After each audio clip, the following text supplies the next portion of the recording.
nielezee nini jimbo la Ilala lilivyo, thamani yake, umuhimu wake na ubora wake katika nchi yetu na faida zake, na ndio sababu zinanipelekea mimi niamue kugombea jimbo hili. Baadaye tukisha kujua umuhimu wa jimbo la Ilala, and then baadaye ndio nitaeleza kwa nini mimi nitaeleza vipaumbele vyangu, nini nitafanya.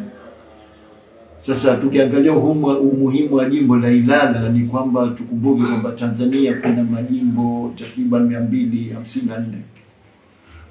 Majimbo yote yana umuhimu wake, kila jimbo moja lina umuhimu aina yake.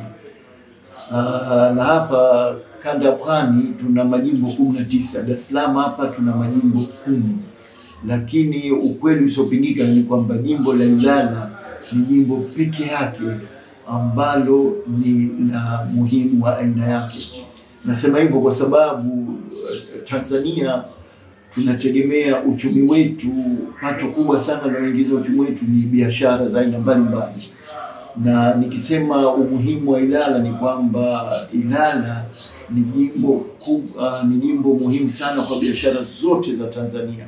Kwa biashara kutoka nje ya Tanzania, soko lake lote liko Ilala, na biashara za Tanzania hiyo za kilimo na namna nyingine zote za viwandani, soko lake vile vile lipo Ilala. Kwa hivyo soko kubwa la bidhaa zote za Tanzania lipo Ilala. Ndio maana akasema huo ni umuhimu wake wa kwanza wa jimbo hili la Ilala, kwamba ni soko, ni center ya biashara ya Tanzania nzima. Sababu nyingine kubwa za umuhimu wa jimbo hili la Ilala ni kwamba Ikulu ya Tanzania imo ndani ya jimbo la Ilala. Bandari kubwa ya Tanzania imo ndani ya jimbo la Ilala. Mahoteli makubwa ya Tanzania kama Serena, Kilimanjaro, New Africa na mahoteli mengi sana. Ni jimbo lenye hoteli nyingi kuliko majimbo mengine yote ya Tanzania. Hospitali kubwa za Tanzania zimo ndani ya jimbo la Ilala.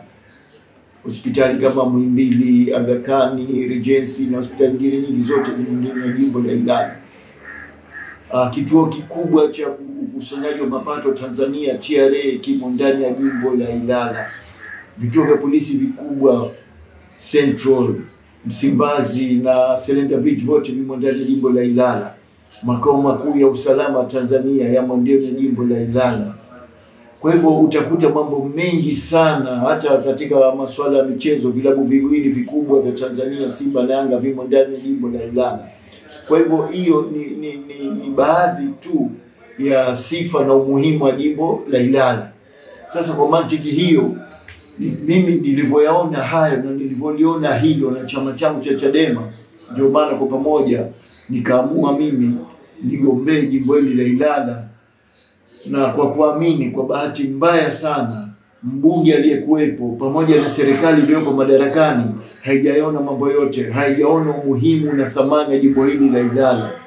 Kwa hivyo mimi nilivyoliona umuhimu na thamani ya jimbo hili kwa uchumi wa taifa letu, nikaona bora nigombee ili nije niweze kufanya yafuatayo. Kwa hivyo sasa hivi tushajua umuhimu na thamani ya jimbo la Ilala. Sasa ndo naanza kueleza mimi pindi nikichaguliwa na wakazi wa jimbo la Ilala nitafanya nini kwa faida ya wakazi wa jimbo hili na kwa faida ya uchumi wa Tanzania kwa ujumla wake. Ni kama hivi ifuatavyo. Kwanza kabisa niseme kwamba kama tunalifananisha jimbo la Ilala kiuchumi na jimbo lolote duniani, basi halina tofauti kabisa na jimbo la Guangzhou la China. Jimbo la Ilala ndilo jimbo kubwa kwa biashara za Tanzania kama ilivyo jimbo la Guangzhou. Guangzhou kwa sasa hivi inavyoaminika ni kwamba ina supply, yani inatoa bidhaa za dunia nzima kwa 70%. Zaidi ya bidhaa 70% zinatoka Guangzhou China za dunia nzima, kusambaza dunia nzima. Kwa hivyo ndio maana mimi niliona jimbo hili la Tanzania kwa sasa hivi jimbo la Ilala ndio Guangzhou ya Tanzania, kwa sababu bidhaa zote za Ilala zinasambazwa mikoa yote ya Tanzania. Wafanya biashara wote wa Tanzania nzima kuja kununua bidhaa zao hapa Ilala. Kwa hivyo kwa sasa hivi tunaweza kufanisha Ilala ni Guangzhou ya Tanzania. Sasa mimi nitapoingia madarakani malengo na dhamira yangu maadamu nimeliona hilo, ili kuimarisha uchumi wa taifa letu, nataka kuifanya Ilala iwe gonzo ya Afrika, bara la Afrika. Kama tunavyojua kuna nchi nyingi za jirani mipakani mwetu mwa Tanzania ziko landlocked, yani hawana bahari, hawana bandari, wanategemea bandari ya Dar es Salaam na bidhaa kuja kununua Dar es Salaam. Na Dar es Salaam, ukisikia Dar es Salaam ni jimbo moja tu la Ilala ndio kuna kwenye bidhaa zote hizo. Sasa kwa mfano nchi kama Uganda, Rwanda, Burundi, Kongo, Malawi, Zambia, Komoro wenyewe na nchi nyingine nyingi jirani na Tanzania zinakuja kununua bidhaa zao Dar es Salaam, na Dar es Salaam zinakuja kununua bidhaa zao Ilala. Sasa utakuta kwa namna gani jimbo hili ni muhimu sana, lakini kwa bahati mbaya sana mbunge aliyekuwepo na serikali iliyokuwepo hawajui kabisa thamani na umuhimu huo, hawajauona. Sasa mimi nimeona nitafanya hivi ifuatavyo ili kuimarisha uchumi. Kwanza, miundombinu.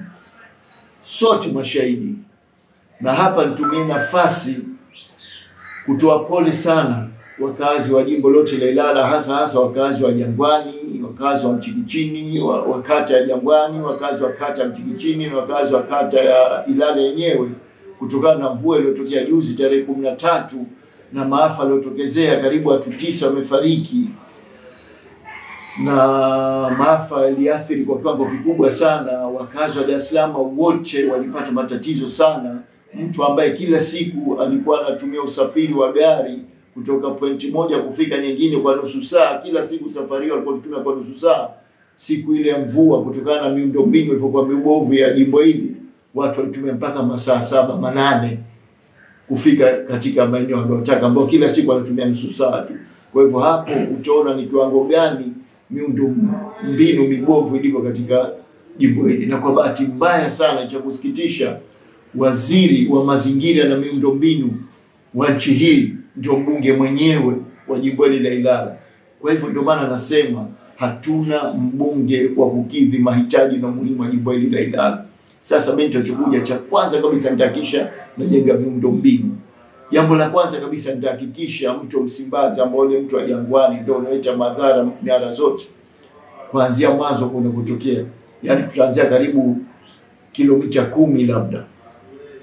Tutajenga ule mto, tutajengea kingo sehemu zote mbili, ambao ule mto utakuwa mpana usopungua mita 20 na depth yake, yani kwenda chini, usopungua mita 10. Tutaujenga, tutaita wataalamu kabisa, tutaujenga kimataifa kabisa. Tutajengea kingo za zege mwanzo huko na kuanzia mpaka mwisho baharini. Tutahakikisha mto ule unasafishwa na unakuwa ni safi sana, maji yanapita hata iwe mvua kubwa ya kiwango gani, haitoathiri hata kidogo miundombinu ya usafiri wa namna yoyote, wala kuleta madhara yoyote katika jimbo la Ilala na Dar es Salaam nzima. Kwa hivyo hilo ndio la kwanza kabisa nitafanya. Lakini la pili, kutokana na kuimarisha uchumi wa Tanzania, unajua kwa bahati nzuri sana kama nilivyosema, tuna soko Tanzania na tuna main power, yani maana nguvu kazi. Nguvu kazi maana yake ni vijana.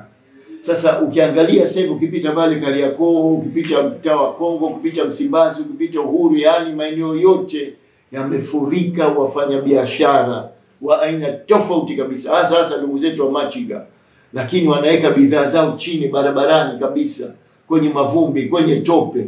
Utakuta bidhaa za samani zinawekwa chini, zinawekwa kwenye meza katika mazingira hatarishi kabisa, katika mazingira mabovu kabisa. Sasa kitu cha kusikitisha sana, soko tunalo, vijana wachapakazi tunao, lakini miundombinu ambayo ilitakiwa simamiwe na serikali ni mibovu kabisa. Sasa mimi nitahakikisha najenga miundombinu mipya. Kivipi? Ni hivi ifuatavyo. Tutachukua kata 3 hizi. Kata ya Jangwani. Kata ya Jangwani ni kata moja kubwa sana. Unaanzia kule kuanzia soko la Sambusa, unakuja zako huku mpaka kwenye mafuso pale anapopakiwa mafuso, mpaka kile kituo cha mwendo kasi, mpaka unafika huku Jangwani juu karibu na klabu ya Yanga. Eneo lote lile tutalivuruga lote lile, na tutajenga mji mpya kabisa wa kibiashara. Tutajenga mafleti mji wote ule. Fleti ndogo ndogo tu, zisizozidi ghorofa 5 au 3, ni hivyo tu. Lakini chini kutakuwa na maduka yote matupu, tutachanganya pia na kata ya Mchikichini, tutaifanya hivyo hivyo, tutaunganisha na kata ya Ilala. Sasa tukishakuwa na kata kubwa 3 hizo, manake tutakuwa na eneo kubwa sana. Naamini eneo hilo kama litafanywa kitaalamu kabisa, kwa malengo yangu na dhamira yangu, litakuwa ni kubwa zaidi hata eneo la biashara lililoko sasa Dar es Salaam. Kwa hesabu zangu za haraka hatutokosa maduka mapya yasopungua 50,000. Yes, na hilo ndo malengo yangu katika miaka 5 yangu. Nimefocus, vision yangu ipo katika kuinua uchumi wa Ilala, katika kuinua uchumi wa Dar es Salaam, na katika kuinua uchumi wa Tanzania nzima. Kwa sababu ndani ya hapo Ilala nzima, kwanza kwa haraka tutajenga majengo yasopungua 10 mapya, kama anaitwa malls, au kwa jina la kwetu hapo tunasema Machinga Complex. Na kila complex moja itapungua maduka 1000. Sasa hapo tu pekee kwenye Machinga Complex pekee yake tuna maduka karibu 10,000. Tuna ajira mpya hizo, tuna maduka mapya hayo. Ushafahamu? Halafu na hayo majengo yote yatojengwa yatakuwa na maduka mengi. Nakwambia target yangu yasipungue maduka 50,000 ndani ya miaka 5 yangu katika jimbo hili la Ilala. Maana yake nini sasa? Nikimaliza hapo, sijaishia hapo, nitahakikisha katika jimbo zima la Ilala tunajenga barabara mpya zote. Hizi barabara zilizokuwa sasa hivi zote tunaweka lami mpya, barabara za ndani ambazo sasa hivi ni za vumbi, za tope, za mawe, zote na nikisema zote na kusudia 100% kwa jimbo zima la Ilala. Barabara za ndani zote tutaweka za lami mpya. Labda tuwe mfano kama zile barabara za pale Upanga ni mji mzuri, lakini barabara zake za ndani zote mbovu. Tuteka barabara za lami mpya zote pamoja na pavement zake. Barabara za Gerezani kule, kwa sababu Gerezani nayo ni sehemu moja, tunaweza tukavunja tukajenga mji mpya. Kwa kifupi ni barabara zote za ndani tutajenga mpya. Tukimaliza barabara tudishi hapo, tutaweka nguzo za umeme. Jimbo zima la Ilala tutaweka nguzo za umeme mpya, zote zitakuwa na taa. Lakini hatujamalizia hapo. Kila nguzo takisha inakuwa na CCTV kamera. Kila kata tutaongeza vituo 2 vya polisi post ili kuweka usalama. Nafanya yote hayo, ukumbuke lengo langu nini? Kuifanya Ilala iwe gonzu ya Afrika. Wafanya biashara wote wakenda sehemu wanataka kuhakikisha usalama wao, hoteli zao za uhakika, vyakula bei rahisi, usafiri bei rahisi. Wanajua kwamba usalama usiku mchana uko sawa, kwa sababu tumeshakuwa na barabara mpya, tumeshakuwa na nguzo za umeme, taa usiku mchana, huwezi kujua muda gani sasa hivi. Kuna CCTV kamera mote, tuna center zetu tumeka vijana wetu wanafuatilia CCTV kamera. Kutakuwa hakuna ujambazi, hakuna walaunga, hakuna walevi, hakuna uhuni wote unaofanyika, ujambazi wote. Kwa hivyo mji utakuwa ni usalama kiwango cha juu, kwa makusudi kabisa, ili kuwavutia wafanya biashara wa sehemu zote, wahakikishe kwamba kuna usalama wa kutosha. Halafu kwa sababu mtakuwa na serikali ya Chadema inaongozwa na Mheshimiwa Rais wetu Mheshimiwa Tundu Lissu, tutahakikisha vile kwamba biashara kodi sisi Chadema kodi yetu itakuwa ni ya chini kabisa, na tutajenga urafiki na mahusiano mazuri sana na wafanya biashara. Kwa sababu tunachoamini sisi Chadema ni kwamba ukimuinua mfanya biashara, ukimuinua akipanda juu, maana yake ule wakati anachukua nafasi yake, ndio ule wa chini anapata kuja juu. Hivyo. Kwa hivyo sisi kama serikali tutakuwa karibu sana na wafanya biashara wote. Malengo yetu wafanya biashara kuanzia machinga na wafanya biashara dogo wapande juu. Sasa ili wao waweze kupanda juu, lazima hao wa juu tuwapandishe juu zaidi. Sisi serikali tutawainua hawa. Kivipi? Kwa mfano tutatoa mfano mmoja tu. Labda kuna mtu ana mabasi, kampuni ya mabasi, labda ana mabasi 10 au 20, tutamfuata tutamwambia, bwana, mbona una mabasi 10 20, kwa nini unafanya kazi mabasi yako yanajaa? Au sio bwana?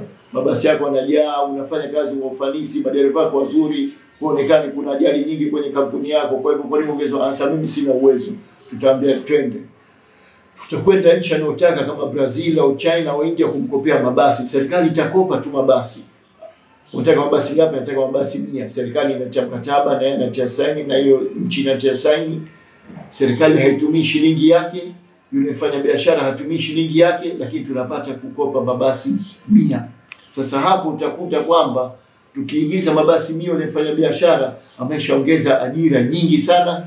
Vipuri vitatakiwa vingi, mafuta atatumia mengi, ajira zitapatikana nyingi sana. Yeye ataongeza mapato, madereva atapata ajira, makonda atapata ajira, ofisi zitafunguliwa nyingi sana, uchumi wake utaongezeka, watu watapata pesa, serikali itaongeza uchumi, ufanisi utaonekana, na hivyo hata katika kuzungumza swala la kitaifa, uchumi wa kitaifa kuongeza. Kwa mfano sasa hapa tuna dhiki, shida, tatizo la sukari, ni aibu kubwa sana.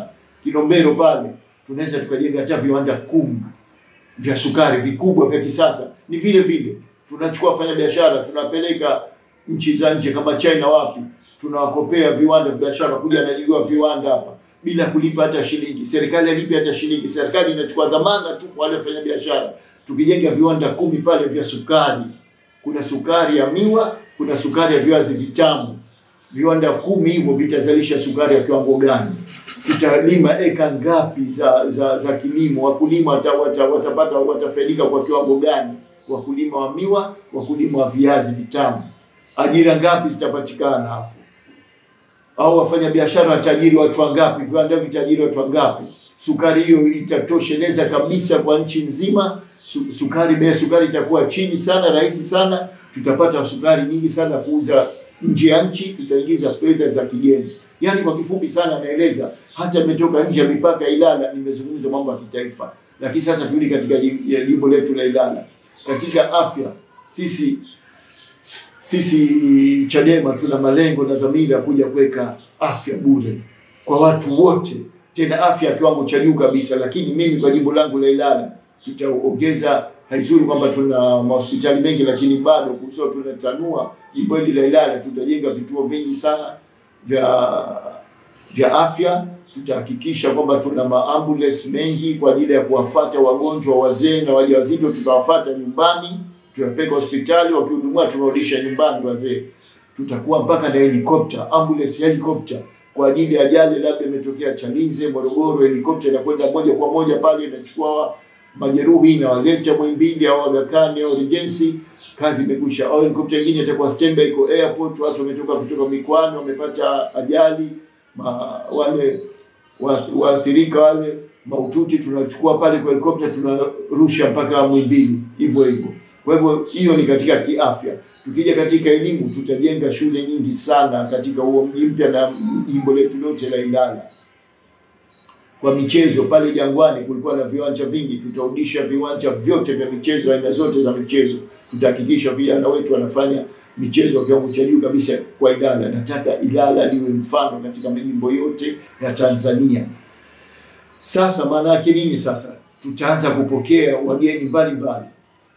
Sijaishia hapo, lakini ili kuongeza ufanisi wa biashara, tukeshakuwa na maduka mengi, tukeshakuwa na miji mingi sana. Labda nitoe mfano mdogo tu, katika ule mto Msimbazi. Sasa hivi unaonekana ni mto mmoja mchafu sana, una matatizo mengi sana, unasababisha maafa mengi sana. Lakini namna nitavyojenga mimi, nani malengo yangu na dhamira yangu, ukeshakuwa na mji mpya pale Jangwani, ule mto utakuwa ni kivutio kikubwa sana.